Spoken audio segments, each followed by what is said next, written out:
Tonight, there is a seminar happening at the Invercargill Workingmen's Club with Jason Sean Bennett, who is New Zealand's fastest rising star in the health and wellbeing world right now.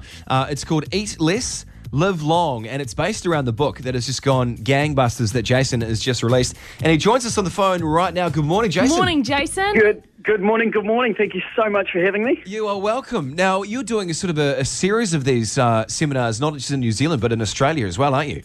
Indeed we are, yes, right through New Zealand, and I've just got back from Canada, and we've been inundated with requests from the States and Canada to go back there, and Australia. I'm about to join the Real Food Revolution right through Australia as well, so it's really exciting. Jeepers. Now, Jason, you were told, you've got quite an interesting story, haven't you? When you were a kid, you were told you had a number of incurable diseases.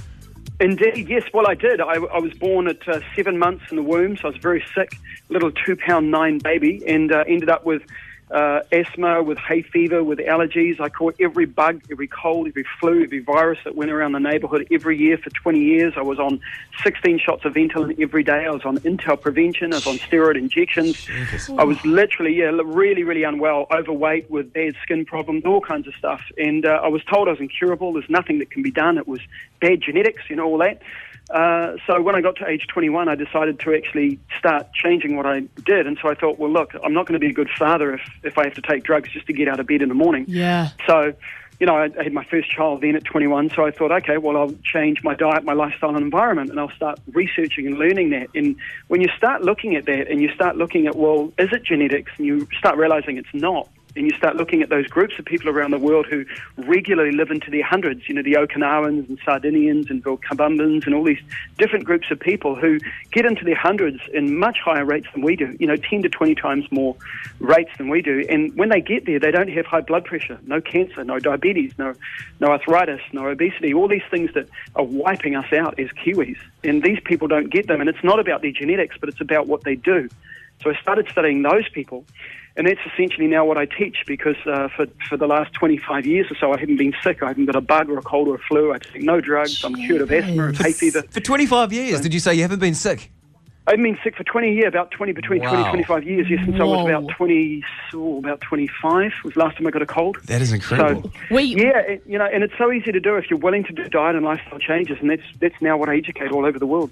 Gee, I was going to say, we come into work every 20 days with a new cold or a flu. Yeah.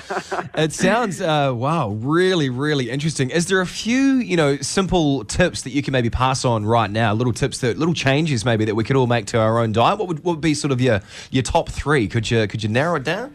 Yeah, I probably could. I've probably got 20 or 30, but let's get it down to three. Yeah. So number one would be eat less. Eat less, and by eating less, I don't mean any kind of weird starvation diet. I don't mean anything like that at all. You actually don't really have to pay attention to calories at all. I don't worry about how many calories I eat at all. What I mean is eating less is an overall philosophy of understanding how much food goes in the mouth and how we evolved as humans. Yeah. We used to eat a whole lot less than we do now. So since the Second World War, we've had this abundance of food. And not only is it an abundance of food everywhere, but it's the worst kind of food. And if you get a whole lot of food and it's the worst kind of food, you put it in the middle of a bunch of humans, you know what they do with it? They eat it. They stuff themselves. Guilty. Yeah. So overeating is one key thing. If you want to get sick and die young, overeat all the time, because that'll do it. Right? So number one is eat less. Yep. And a simple way to do that is to eat more plants. If you eat more plant material, you'll get fuller. You'll notice that if you eat an apple or two, you can't actually eat any more apples because of all that wonderful fibre in it. So eating more plants is another key tip. Okay. Lots and lots of plants. And most of us are chronically constipated. We're going once a day instead of 3 times a day, which we should be. So a lack of fibre. 3 times a day? Yeah, 3 times a day is the human colic gastric reflux, and that's so important, and because your health is all dictated to by your gut. So looking after your gut is so important. And, of course, eating more fibre is important. So more plants is another tip. Yep, tip number 3. And the third one would be walking every day. Don't worry about, going online and buying a burn the fat off my bum machine. Just seriously get out into the neighbourhood and walk. Walking is what all the longest lived, healthiest people in the world do, and it's free. Awesome. Hey, nice to chat, man. Thank you. See ya. Thank you. See you Bye. Later.